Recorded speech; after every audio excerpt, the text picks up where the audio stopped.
குறைந்த விலை நிறைந்த தரம் தங்கள் தேவைகள் அனைத்தும் ஒரே இடத்தில் ஜெயச்சந்திரன்.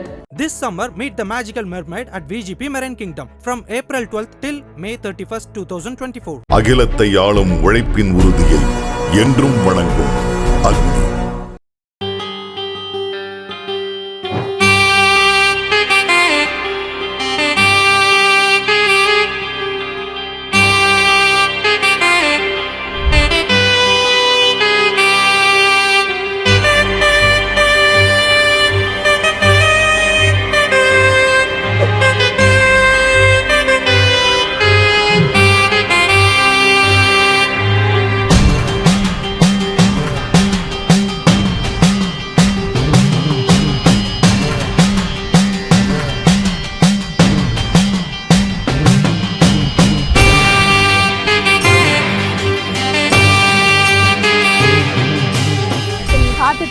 ஒரு எக்ஸ்க்ளூசிவான ஒரு காட்சி. கூட்டத்தோட கூட்டமா நீங்க கோபுர கலசத்தை பார்த்திருக்கீங்க. 9 கலசம், இந்த மூலவருக்கு மேல இருக்கிற இந்த கலசம், இந்த கலசத்துல இருந்து தான் மூலஸ்தான மூர்த்திக்கே.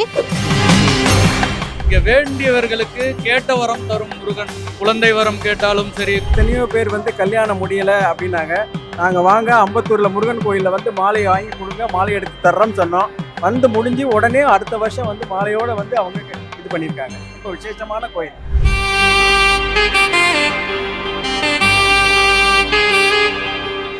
ஐபிசி பக்தி நேயர்களுக்கு வணக்கம். மேனாம்பட்டு சுப்பிரமணியம் கோயில்ல மகா கும்பாபிஷேகம் நடந்துட்டு இருக்கு. மகா கும்பாபிஷேகம் நடக்கிறதுக்கு 3 நாளைக்கு முன்னதாகவே யாகசாலையில யாகம் எடுத்துருவாங்க. அந்த யாகம் மூலமாக பெறப்படுற நீர் தான் மகா கும்பாபிஷேகத்துக்கு பயன்படுத்துவாங்க அப்படின்னு சொல்லுவாங்க. இந்த யாகம், யாக குண்டம், யாகசாலை இதை பத்தி எல்லாம் நம்ம பார்க்கறதுக்கு முன்னதாக விக்னங்கள் தீர்க்கும் விநாயக பெருமான். நிச்சயமாக எந்த விஷயத்த நம்ம பண்றோம் அப்படின்னு சொன்னாலும் விநாயகரோட வழிபாடு இல்லாம பண்ண முடியாது இல்லையா? இங்க பாத்தீங்க அப்படின்னு சொன்னா அருகம்புல் அப்படிங்கறது விநாயகருக்கு ரொம்பவே விசேஷமான ஒரு விஷயம். இந்த அருகம்புல் சாத்திய மாலையோடு விநாயகர் இருக்கிறாரு. விநாயகரை தொடர்ந்து பாத்தீங்க அப்படின்னு சொன்னா சந்தன காப்பு போல சந்தனம் போன்ற முகத்தோடு விநாயக பெருமான் அனைவருக்குமே அருள் பாலிச்சிட்டு இருக்காங்க. அதே போல மூலவரான சுப்பிரமணிய சுவாமி அப்படிங்கிறது எல்லாருக்குமே நன்றாக தெரியும். முருகனுடைய இன்னொரு பெயர் சுப்பிரமணியன் அப்படிங்கிறது தெரியும். இங்கு வள்ளி தெய்வ யானை சமேதராக சுப்பிரமணிய சுவாமியினுடைய திருக்கோலத்தை தான் நம்ம இங்க பார்க்கிறோம். முருகனுடைய அழகு, அந்த மஞ்சள் நிறம், இங்கும் சந்தன காப்பு செய்யப்பட்டிருக்கு. அதையும் தாண்டி பாத்தீங்க அப்படின்னு சொன்னா எல்லாருக்குமே தெரியும், நம்ம அழகுன்னு சொன்னாலே முருகன் அப்படின்னு சொல்லுவாங்கல்ல, அதே மாதிரி அழகான ஒரு புன்சிரிப்போடு இங்க முருகனுடைய அந்த திருக்கோலத்தை பார்க்கக்கூடியதாக இருக்கு. அதையும் கடந்து வேலினுடைய அழகு தனி அழகு.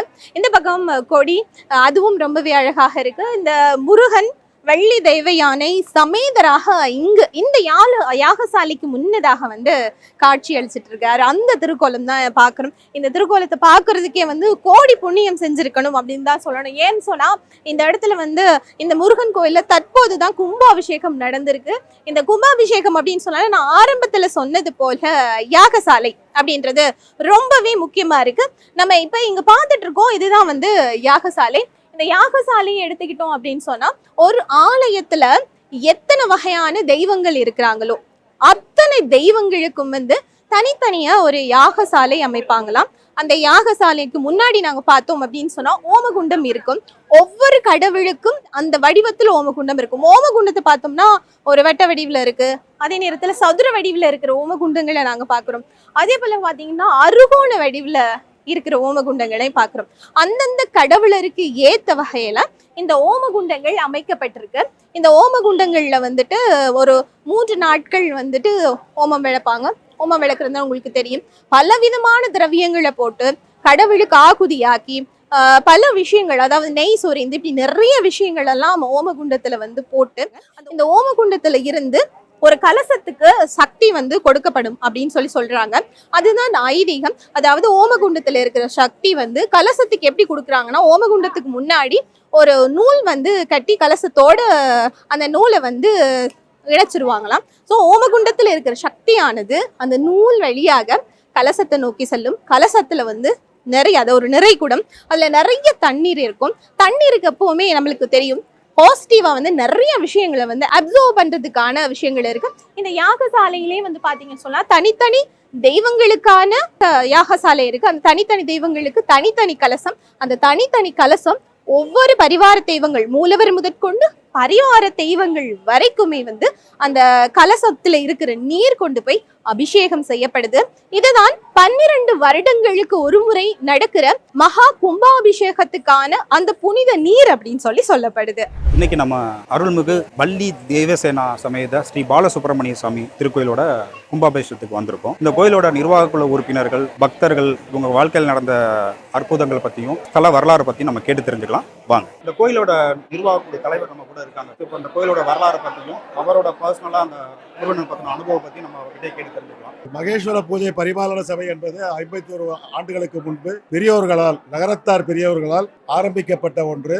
வேலை வைத்து முருகர் பூஜை பண்ணுவோம். ஆடி மாசம் ஞாயிற்றுக்கிழமை, கடைசி ஞாயிற்றுக்கிழமை என்று செய்வோம். அதற்கு பிறகு 2006 என்னை தலைவராக தேர்ந்தெடுத்த போது இந்த 6 கிரவுண்ட் இடத்தை பெரியோர்கள் வாங்கி வைத்திருந்தார்கள். இதில் கோயில் நிர்மாணம் செய்தோம். 22/3/2009 அன்று கும்பாபிஷேகம், முதல் கும்பாபிஷேகம் 2009 நடத்தினோம். பிறகு படிப்படியாக தற்போது கொடிமரம் வைத்திருக்கிறோம். புதிதாக ராஜகோபுரம் செய்துள்ளோம், கட்டடம் கட்டியுள்ளோம், அருகில் அன்னதான கூடம் கட்டியிருக்கிறோம். ஒவ்வொரு மாதமும் கார்த்திகையும் திருவாசகம் முற்றோதலும் நடைபெறுகின்றது. கட்டிடத்திற்கு பிறகு பின்புறம் 10 மலை முருகனை அமைத்திருக்கிறோம். மலேசியாவில் உள்ளது போல பிரதிஷ்டை பண்ணியிருக்கிறோம். சுமார் 9:40 மணிக்கு கும்பத்தில் கும்பாபிஷேகம் பண்ணி ஆயிரக்கணக்கான பொதுமக்கள் இன்று வந்து தரிசனம் செய்து கொண்டிருக்கின்றார்கள். ஸ்தலத்தோட துணைத் தலைவர் ராமன் அவர்கள்ட்ட நமக்கு ஸ்தல வரலாறை பற்றி நம்ம கேட்டு தெரிஞ்சுக்கலாம். ஒரு ராஜகோபுரம் கட்டியிருக்கோம். அது 46 அடி உள்ளது. 7 கலசம் கூடிய புதிய அமைக்கப்பட்ட ராஜகோபுரம். அதே மாதிரி கொடிமரம் வந்து 33 அடி உள்ள கொடிமரம் அமைச்சிருக்கோம் தேக்கால. அது போக 10 மலை முருகனை பிரதிஷ்டை பண்ணி பல வர்ண பெயிண்டிங்ல பண்ணியிருக்கோம். அதே மாதிரி அன்னதான கூடமும் பண்ணியிருக்கோம். இங்க வந்து கந்த சிஷி விழா, தைப்பூச குழு, திருத்தணி பாத யாத்திரை, நகர்த்தார் சங்கம் வந்து நவராத்திரி குழு எல்லோரும் சேர்ந்து இங்க மிக திரளாக மக்கள் வந்து நடத்தி கொடுத்துருக்காங்க. திருத்தணி காவடிக்குழுவும் சிறுவாபுரிக்கும் இங்க பாத யாத்திரை செல்றாங்க. அது போக நிறைய திருமணங்கள் இங்க நடக்குது, சீமந்தம் நடக்குது, நிச்சயதார்த்தம் எல்லாம் வந்து இங்க நடத்தி நல்லதா போயிருக்காங்க.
கொடிமர தரிசனம் கோடி புண்ணியம் அப்படின்னு சொல்லுவாங்க. ஒவ்வொரு கோவிலையும் வந்து பலிபீடத்திற்கு முன்னதாக நீங்க பார்க்கக்கூடியது கொடிமரம். இந்த கொடிமரத்தினுடைய உச்சி பகுதியை தான் இப்ப நம்ம இங்க பார்த்துட்டு இருக்கிறோம். மிகவும் புனிதமான இந்த தருணத்துல கொடிமரத்தை நம்ம கிட்ட போய் பார்க்கலாம். ஏற்கனவே சொன்னது போல கொடிமர தரிசனம் அப்படிங்கிறது கோடி புண்ணியம் அப்படின்னு சொல்லுவாங்க. நம்மளோட உடல்ல வந்து பாத்தீங்கன்னு சொன்னா முள்ளந்தண்டு வடத்தை தான் இந்த கொடிமரம் குறிக்குது அப்படின்னு சொல்லுவாங்க. இந்த கொடிமரத்தை பொறுத்த வரைக்கும் கோவிலுக்கு வர முடியல அப்படின்னு சொன்னாலும் கூட நம்ம இந்த கொடிமரத்தை தூரத்துல இருந்து வணங்கணும். அதாவது கோவிலுக்கு வெளியில வந்து பாத்தீங்கன்னாலே கொடிமரம் உங்களுக்கு தெரியும். தூரத்துல இருந்து வணங்கினோம் அப்படின்னு சொன்னாலே இந்த கோவிலுடைய மூலவரை தரிசிக்கிற அளவு மிகப்பெரிய பேரும் மிகப்பெரிய பாக்கியமும் உங்களுக்கு கிடைச்சிரும் அப்படின்னு சொல்லி நினைக்கிறேன். 12 வருடங்களுக்கு ஒரு முறை வந்து மிகவுமே வந்து அருள் நிறைந்த ஒரு தருணம் தான் கும்பாபிஷேக தருணம் அப்படின்னு சொல்லுவாங்க. இந்த கும்பாபிஷேக தருணத்துல இந்த கொடிமரம் பாருங்க எப்படி ஜொலிச்சிட்டு இருக்கு அப்படின்னு சொல்லி. கொடிமரத்துல இருந்து அந்த வெயில் இருக்கும். அந்த வெயில் கரெக்டா அந்த 12 மணிக்கு முருகன் சன்னதியில தெரிஞ்சிச்சு. அவர் சொன்ன அவருக்கே மெய் சிலிர்த்துருச்சு. கொடிமரம் இப்பதான் அமைச்சாங்க. ஆனா அதுல வந்து ஸ்கொயரா ஒரு கேப் விட்டுருப்பாங்க.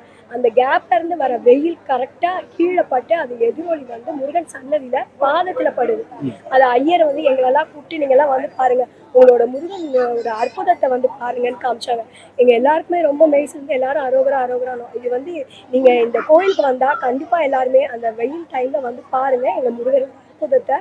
எல்லாருக்கும் அந்த இறைவன் நல்லதை கொடுக்கணும். இன்னொன்று அடுத்தது என்னன்னா, இந்த யாகசாலைக்கு சிவகர சாமிகள் நேற்று வந்திருந்தாங்க. அவர் சொன்னது ஒரு விஷயம் நான் சொல்றேன். அந்த யாகசாலையும் இந்த அமைப்பையும் பார்த்துட்டு கொஞ்சம் கூட ஒரு பூவோ இதுவோ கீழே சிந்தாம அவ்வளவு சுத்தமா இருக்கு.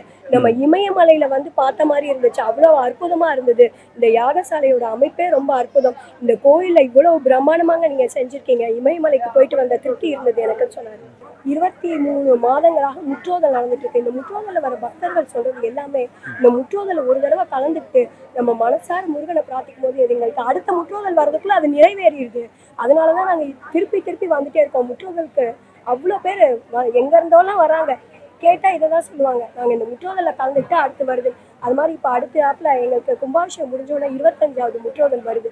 அதுக்கு ரொம்ப மிகப்பெரிய பிரம்மாண்ட லெவல்ல பண்ணலாம்னு இருக்கோம். அதுக்கு எல்லாருமே நீங்க எல்லாருமே வரணும். வந்து முருகனோட அருளை, எங்க மேனாம்பேடு முருகன் அருளை பெற்று நல்லா எல்லாரும் சிறப்புடன் வாழணும். இந்த சூரிய ஒளிப்பட்டு இந்த கொடிமரம் ஜொலிக்கிறத நம்ம பார்த்துட்டு இருக்கோம். நீங்க பார்த்துட்டு இருக்கிறது ஒரு எக்ஸ்க்ளூசிவான ஒரு காட்சி. கூட்டத்தோடு கூட்டமா வந்து நீங்க கோபுர கலசத்தை பார்த்திருப்பீங்க.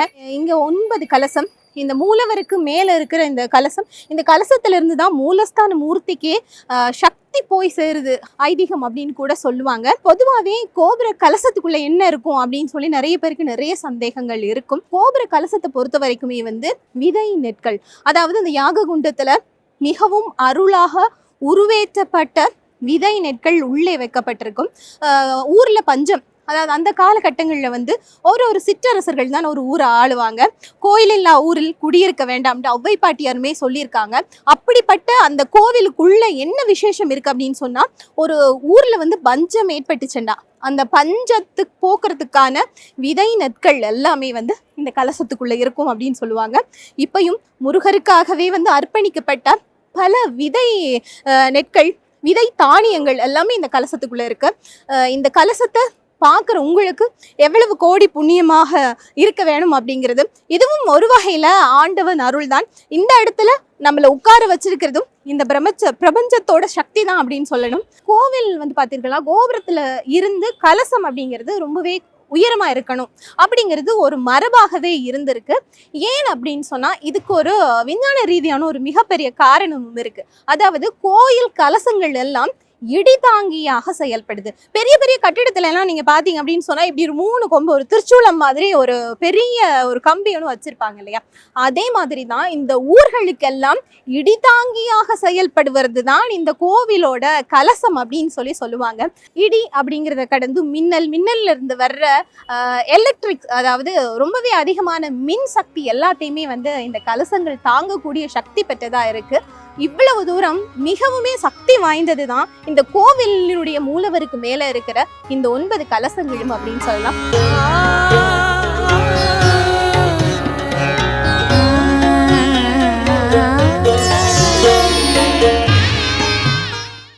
நிர்வாகக்குழு உறுப்பினர் திருமதி தமிழ்செல்வி ராமன் அவங்க கிட்ட கோயிலை பத்தி பேச போறோம். வணக்கம்மா, சொல்லுங்க, உங்க வாழ்க்கையில இந்த முருகன் மூலியமா நடந்த அற்புதங்கள் பத்தி எங்ககிட்ட ஷேர் பண்ணிக்கோங்க. முருகபெருமான் நாங்கள் எங்கெல்லாம் செல்லுகிறோமோ அந்த இடங்களில் எல்லாமே முருகனுடைய திருத்தலங்கள் அமைய பெற்று இருப்பது சிறப்பு. அது நகரத்தார்களுக்கு உரியது. ஆனால் இந்த திருக்கோவில்ல எங்களுடைய அனுபவம் என்று சொல்லுகிற பொழுது, இங்கேயே பிறந்து வளர்ந்து என் தகப்பனார் முதல் கும்பாபிஷேகத்தப்போ 2009 இந்த கும்பாபிஷேகம் செய்த பொழுது எங்கள் தகப்பனாருடைய வளர்ச்சி அபரிமிதமாக இருந்தது. கண்கூடாக கண்டோம். அப்பொழுது நாங்கள்லாம் சிறு வயது, எங்களுக்கு திருமணமாகி இருந்தது. ஆனால் குழந்தை பேரு என்பது 2 குழந்தைகள் பெற்றிருந்தோம். அதற்கு பின்னால வளர்ச்சி மிக அபரிமிதமாக இருந்ததுனால இப்போ 2024 யாகசாலை பொறுப்புகள் மற்றும் அத்துணை நிர்வாக பொறுப்புகளிலும் கலந்து கொண்டு இந்த சிறப்பான நிகழ்வுகளை செய்வதற்கு முருகப்பெருமான் எங்களுக்கு அருள் பாலித்திருக்கிறார். இன்னொன்று ரொம்ப சொல்லணுங்க, முக்கியமா எனக்கு 3 பிள்ளைங்க. அதுல முதல் பொண்ணுக்கு கல்யாணம் பண்ணோம். அப்போ அவங்களுக்கு குழந்தை பாக்கியம் ரொம்ப நாங்கள் கேட்டு வரமா நாங்கள் முருகனிடத்தில் ஒரு பிரார்த்தனை வச்சோம். இந்த முருகப்பெருமானுடைய அருளால் என் பிள்ளைக்கு இப்ப 2 பிள்ளை செல்வங்களோட ரொம்ப அருமையா மகிழ்வா சிறப்பா இருக்கும். நம்ம ஒரு குழந்தை செல்வத்தை தருகின்ற குழந்தை முருகனாக இங்கே இருப்பவர் எங்கள் முருகன், நம் முருகன், நமக்கெல்லாம் அள்ளி தருகின்ற வள்ளலாக இருக்கிறார். இங்க எல்லா நிகழ்வும் நடக்கும். முருகப்பெருமானுக்கு உரிய அத்துணை நிகழ்வும் நடக்கும். அதுல மகேஸ்வர பூஜை, தைப்பூசம், கிருத்திகை, கந்தசஷ்டி பெருவிழா. அதுல கந்தசஷ்டி பெருவிழா அப்போ நாங்க குளம் வாழும் பிள்ளை அப்படின்னு நகரத்தார்களுக்கு சிறந்த ஒண்ணு. அதை எடுத்தோம்னா குழந்தை பிறக்கும் என்பது கண்டிப்பான ஐதீகம். அப்படி அந்த குழந்தை பாக்கியம் வேண்டி அதை நாங்க ஏலம் எடுத்தோம். அதுக்கு பேரு குளம் வாழும் பிள்ளை, குளத்தை தலைக்க செய்கின்ற பிள்ளை. அதை ஏலம் எடுக்கின்ற பொழுது அந்த வருடமே என் மகளுக்கு குழந்தை பாக்கியம் வந்து அடுத்து அது 1.5 வருடம் தான் கேப். அதுக்கடுத்து இன்னொரு குழந்தை. அப்படி குழந்தை செல்வத்தை தரக்கூடிய குமர கடவுளாக இங்கே வீற்றிருக்கின்ற இந்த கடவுளே எங்களுக்கு அள்ளி தருகின்ற முருகப்பெருமான். அப்படி என்னுடைய வாழ்க்கையில் நடந்தது. எங்கள் குடும்பத்தில் இன்னும் நிறைய பேருக்கு இந்த மாதிரி நிறைய வாழ்க்கையில அற்புதங்களும் வாழ்வில் உயர்வும் அடைந்து இப்போ நாங்க இந்த இடத்துல இவ்வளவு பெரிய கட்டிடம் கட்டியிருக்கோம் அப்படின்னு நினைக்கும் போது அது முருகப்பெருமானுடைய அவருடைய தான் வேணும் அப்படின்னு அவர் நினைச்சாரு, பக்தரிடத்துல சொன்னாரு அப்படின்னு தான் நாங்க சொல்லணும். வேற சின்ன அளவுல தான் இதை ஆரம்பிச்சோம். ஆனா அவருடைய அந்த கருணை, அந்த உள்ளம், அந்த அருள் கடகடகடன் வந்ததுங்க. நாங்க முதல்ல வந்து வெறும் கொடிமரம் வைக்கிறதா இல்ல, ராஜகோபுரம் மட்டும்தான் பண்ணலாம் அப்படின்னு இருந்தோம். திடீர்னு பாத்தீங்கன்னா கொடிமரத்தை நான் பண்றேன் அப்படின்னு ஒருத்தவங்க வந்து கொடுத்தாங்க. அதுக்கப்புறம் மூலவருக்கு இது வரைக்கும் வெள்ளி கவசம்லாம் பண்ணல, வெள்ளி கவசம் நான் பண்றேன்னாங்க. ஒரு அறை எல்லாம் வளர்ச்சி தாங்க. ஒவ்வொருத்தையும் மாற்றங்கள் இருக்கத்தான் செய்து இருந்ததுனாலதான் அள்ளி தந்த வள்ளலுக்கு நாங்களால ஒரு கிள்ளி தந்திருக்கிறோம் என்றுதான் சொல்ல வேண்டும். அள்ளி தந்த வள்ளலை எங்களால் முடிந்தவரை கிள்ளி தந்து அவரை தாளாட்டி கொண்டிருக்கின்ற தலம் தான் இந்த தலம். கோவிலுடைய வாசல் பிரகாரத்திலே பாத்தீங்கன்னு சொன்னா கொடிமரம், அதாவது முதலாவது பலிபீடம் இருக்கும், அடுத்து கொடிமரம் இருக்கும், அடுத்தது வந்து எல்லா சிவன் கோயில்களையும் பாத்தீங்கன்னா நந்தியம் பெருமான் இருப்பார். ஆனா இது முருகன் கோவில், அதாவது மூலவர் முருகன் அப்படிங்கறதால நீங்க பாத்தீங்கன்னு சொன்னா முருகரோட வாகனமான மயில வந்து நம்ம இந்த இடத்துல பாக்குறோம். சொல்லுவாங்க நந்தியம் பெருமான் அப்படின்னு சொன்னா மூலவருக்கு வந்து சாமரம் வீசிட்டே இருப்பாங்க அப்படின்னு சொல்லி, மயிலும் அப்படித்தான் முருகருக்கு சாமரம் வீசியதாக தான் நம்பப்படுது. இதுதான் இந்த கோவிலோட ஐதீகமா இருக்கு.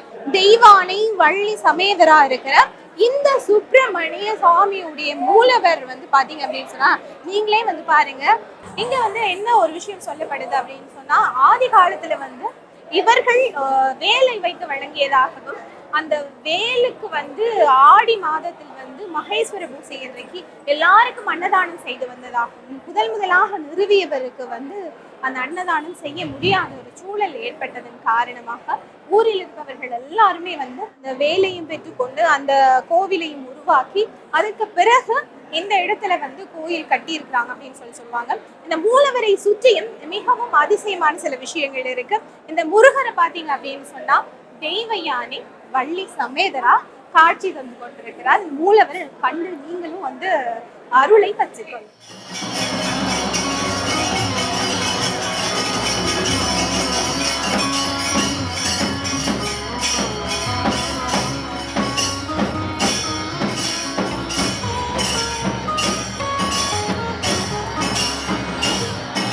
வெற்றிவேல் முருகனுக்கு அரோகரா.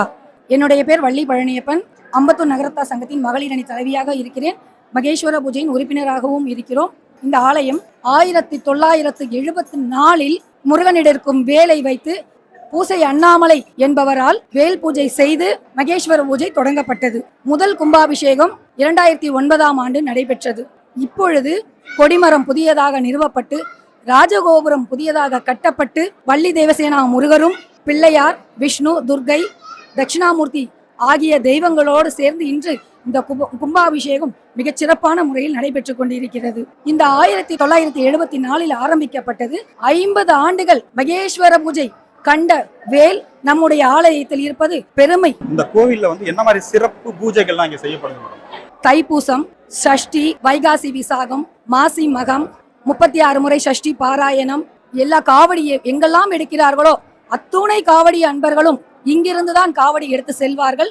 அத்தகைய சிறப்பு வாய்ந்தது. முருகனுக்கு என்னென்ன விசேஷங்கள், கார்த்திகை, சஷ்டி என்னென்ன விசேஷங்கள் நடைபெறுமோ அத்தனையும் நமது ஆலயத்தில் மிகச் சிறப்பான முறையில் நடைபெற்று கொண்டிருக்கிறது. நம்மளோட இந்த முருகன் ஆலயத்தில் இருக்கும் வேல் 50 ஆண்டுகள் பூஜை செய்த வேல்.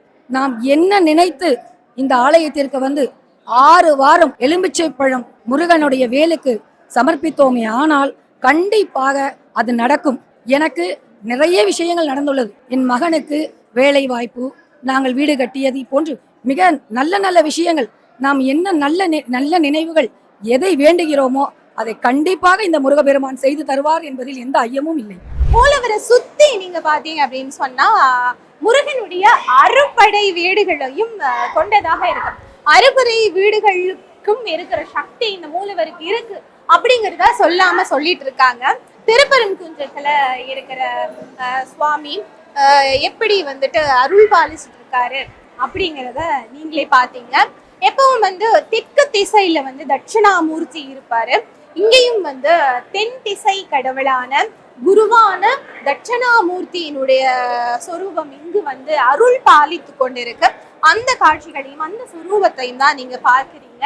அடுத்து நம்ம பார்த்தோம் சொன்னால் அறுபடை வீடுகளினுடைய வரிசையில் திருச்செந்தூர் முருகன் காட்சி தந்து கொண்டிருக்கிறார். இந்த திருச்செந்தூர் முருகனுடைய தரிசனத்தையும் நீங்க இந்த கோவிலினுடைய மூலவரினுடைய அதாவது மூலவருடைய சுவர்கள்ல நீங்க பார்த்து கொண்டிருக்கிறீர்கள். இதுவும் மிகவுமே வந்து அருள் பாலிக்கிற வகையில அமைஞ்சிருக்கிறத பாக்குறீங்க. அடுத்து நம்ம பார்த்தோம் அப்படின்னு சொன்னா ஆறுபடி வீட்டுல பழனி ஆண்டவர் காட்சி தருகிறார். பழனி ஆண்டவர் வந்து ராஜ அலங்காரத்துல இருக்கிற காட்சி இங்க வந்து வைக்கப்பட்டிருக்கிறது. அதாவது பழனி ஆண்டவரனுடைய ராஜ அலங்காரம் பார்க்கறது மிகவுமே வந்து ஒரு மகோன்னதமான ஒரு விஷயம். வேல், ஒரு கிளி, இப்படி மிகவுமே வந்து அழகான ஒரு அருள் பாலிக்கிற ஆறுபடை வீட்டினுடைய பழனி ஆண்டவரை பார்க்கக்கூடியதா இருக்கு. அடுத்தது சுவாமிமலை முருகன். சுவாமிமலை முருகனை பார்த்தீங்க அப்படின்னு சொன்னா மிகவும் தத்ரூபமாக ஒரு அமைதியாக சாந்த சொரூபியாக சுவாமிமலையில வந்து முருகனை பார்க்கக்கூடியதாக இருக்கிறது. அடுத்து நீங்க பாத்தீங்கன்னா திருத்தணி முருகன். திருத்தணி முருகன் வந்து வள்ளி தெய்வானை சமேதராக காட்சி அளிக்கிற திருக்கோலத்தை பார்க்க முடிகிறது. கோவில்கள்ல வந்து பாத்தீங்க அப்படின்னு சொன்னா வசந்த மண்டபம் இருக்கு. இந்த அலங்காரங்கள், அபிஷேகங்கள், வாகனங்களுக்கான பூஜைகள் எல்லாமே வந்து வசந்த மண்டபத்துல நடைபெறும். அந்த மாதிரியாக இந்த வசந்த மண்டபத்துல பாத்தீங்க அப்படின்னு சொன்னா விநாயகர், தெய்வ யானை, வள்ளி சமேதராக வேலோடும் கொடியோடும் முருகப்பெருமானுடைய காட்சி வந்து மிக அழகாக காட்சி அளித்துக் கொண்டிருக்கும். அந்த முருகப்பெருமானை நம்ம பார்க்கிறோம். மிகவுமே தத்ரூபமாக அழகான முருகப்பெருமான் உலோகத்துல பஞ்சலோகத்துல செய்த திருவுருவங்கள், சொரூபங்கள் பார்க்கறதுக்கு வந்து ஒரு வைப்ரேஷன் நமக்குள்ள இருக்கு. அதாவது பஞ்சலோகங்கள்ல செய்யற சிலைகளுக்கு பக்கத்துல போகும்போது ஒரு வைப்ரேஷன் கிடைக்கும் இல்லையா, அந்த வைப்ரேஷன் எனக்கும் கிடைச்சது. நீங்களும் பாருங்க, முடிந்தால் இந்த கோயிலுக்கு வந்து பாருங்க, அந்த வைப்ரேஷன் கண்டிப்பா உங்களுக்குமே கிடைக்கும். கேட்டவருக்கு கேட்ட வரம் படிய தரும் முருகன். அதாவது தொழில் இது சார்ந்த விஷயமா இருந்தாலும் நம்ம ராத்திரி தூங்கும்போது நினைச்சா காலையில அதுக்கான சொல்யூஷன், அதாவது தீர்வு வந்து காலையில நமக்கே வந்து முருகப்பெருமானுடைய அருளால கிடைச்சிடும். ராத்திரி நம்ம படுக்கும்போது ஒரு பிரச்சனையை சிந்திக்கிறோம்னா காலையில நம்ம எந்திரிக்கிற முன்னாடி, அதாவது தொழில் பண்றது வந்து தன்னால எந்திரிப்பான்னு சொல்லுவாங்க, பிரச்சனைகளோட எந்திரிப்பான்னு சொல்லுவாங்க. ஆனா முருகப்பெருமான்ட்ட அந்த குறைகளை நைட்டு சொல்லிட்டு நம்ம தூங்கும்போது காலையில அதுக்கான விடையை தூக்கத்திலே அவர் கொடுத்துருவாரு. காலையில எந்திரிக்கும் போது நம்ம அந்த பிரச்சனையை பத்தி யோசிக்காத அளவுக்கு, நம்மளே அந்த பிரச்சனைக்கான தீர்வை கண்டுபிடிக்கிற அளவுக்கு அவர் நமக்கு ஒரு தன்னம்பிக்கையும் நான் உன் கூட இருக்கேங்கிற ஒரு அவர் மேல நம்ம வச்ச நம்பிக்கைக்கான ஆதாரத்தையும் அவர் நிரூபிச்சிருவாரு. அப்படி ஒரு முருகன்.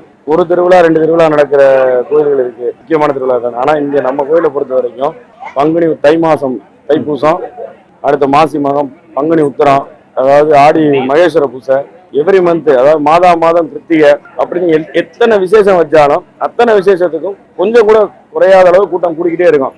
அதுவே ஒரு மிகப்பெரிய ஆதாரம் நம்ம முருகனுக்கு. திரு வள்ளியப்பன் நகராத்தார் சங்க தலைவர் அவர்களை பற்றி நம்ம பேச போறோம். இந்த கோயில் பழமை மிகு கோயில். இது சுமார் 50 வருட காலத்திற்கு மேலாக இங்கு மகேஸ்வர பூஜை வருடம் ஆடி மாதம் நடந்து கொண்டிருக்கிறது. இங்க வேண்டியவர்களுக்கு கேட்ட வரம் தரும் முருகன். குழந்தை வரம் கேட்டாலும் சரி, திருமணம் வரம் கேட்டாலும் சரி, எந்த வரம், வீடு கட்ட வேண்டும் என்றாலும் சரி, எல்லாத்துக்கும் அருள் புரியும். எல்லாம் உடனே நீங்க வேண்டிக்கிட்டீங்கன்னா இந்த கோயில்ல வந்து எல்லாம் நிச்சயமா நடக்கும். நிறைய வந்து முருகனை வச்சு நிறைய விஷயங்கள் நடக்குது. நிறைய கல்யாணம் நடக்குது. குழந்தை இருக்கு. எனக்கு 2 பொண்ணு, பையன் பண்ணிட்டு வேண்டிக்கிட்டோம். பையன் பிறந்திருக்கான். இப்போ வயசு 18 வயசு. இந்த கோயில் மிகவும் பிரசித்தி பெற்ற கோயில். முருகனுக்கு யார் என்ன வேண்டுனாலும் நடக்கும். இந்த கோயில்ல 10-11 வருஷமா நான் கந்த சஷ்டி விழா நடத்துறேன். அதுல வந்து நிறைய பேருக்கு கல்யாணங்கள் முடிஞ்சிருக்கு. இது ரொம்ப விசேஷமான கோயில். ரொம்ப எல்லாரும் தரிசிச்சு முருகனை வேண்டிக்கிட்டா என்ன வேணாலும் நடக்கும். அம்பத்தூர் நகரத்தார் சங்கம் மகளிர் அணி உறுப்பினர் நம்ம கூட இருந்திருக்காங்க, திருமதி சுதா அவருங்க. வெற்றிவேல் முருகனுக்கு அரோகரா. இந்த அம்பத்தூர் நகரத்தார் சங்கத்துல இருக்கிறோம் மகளிர் அணியில. மிக சக்தி வாய்ந்த முருகன். இங்க வர்றதே நமக்கு மிக மன அமைதியா இருக்கும். எதிர்பாராத எதுவும் எல்லா விஷயங்களும் நடந்திருக்கு. அதனால நான் தவறாமல் நான் கிருத்தியை வந்து கலந்து கொள்வேன். அருள்மிகு தெய்வசேனாவல்லி சமேத சுப்பிரமணியம் திருக்கோயிலுடைய மகா கும்பாபிஷேகம், அந்த கோவிலினுடைய வரலாறு, அந்த பக்தர்களுடைய மிக மிக வந்து மெய் சிலிர்க்க வைக்கிற அனுபவங்கள், இப்படி பல விஷயங்களை வந்து உங்களோடு பகிர்ந்து கொண்டது ஐபிசி பக்தி. இதே போல உங்க ஊர்ல உங்களுடைய கோவில்களையும் வந்து நாங்க வந்து மக்களுக்கு வெளியில கொண்டு வர்றதுக்கும், அதே நேரத்துல வந்து உங்களுடைய கோவில்களினுடைய அருள் வரலாற்றை எடுத்து சொல்றதுக்குமான ஒரு முயற்சியை மேற்கொண்டிருக்கிறோம். தொடர்ந்தும் பல கோவில்கள்ல பல விசேஷங்களோடு உங்களை சந்திக்கும் வரை உங்களிடமிருந்து விடைபெறும் நான் தாட்சாயினி. வணக்கம் உறவு. குறைந்த விலை நிறைந்த தரம், தங்கள் தேவைகள் அனைத்தும் ஒரே இடத்தில். Jayachandran. This summer, meet the magical mermaid at VGP Marine Kingdom from April 12th till May 31st, 2024. அகிலத்தை ஆளும் உழைப்பின் உறுதியை என்றும் வணங்கும் அக்னி.